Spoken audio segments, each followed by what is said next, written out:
চায়। আরেক হাদিসে যে ব্যক্তি ঈমান ও সওয়াবের আশায় রোজা রাখে তার পূর্বের গুনাহ মাফ করা হয়। সুবহানাল্লাহ।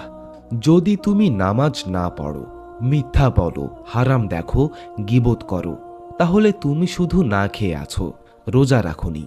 রোজা আত্মার পরিশুদ্ধি, রোজা চরিত্রের পরিবর্তন। রোজা মানুষকে বদলে দেয়।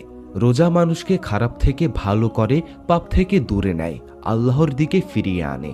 যে সত্যিকারের রোজা রাখে তার চরিত্র বদলে যায়। রমজান শেষ, কিন্তু নামাজ চালু, দোয়া চালু, কুরআন চালু, পাপ বন্ধ। এটাই সফল রোজা। রমজান শেষ, ইবাদত শেষ, এটা ব্যর্থ রোজা। রোজা শুধু না খাওয়া না, রোজা নিজেকে বদলানো, রোজা আত্মাকে পরিশুদ্ধি করা, রোজা আল্লাহর কাছে ফিরে আসা। আল্লাহ আমাদের সবাইকে সঠিকভাবে রোজা রাখার তৌফিক দান করুন। আমিন। ভিডিওটি কেমন লাগলো তা অবশ্যই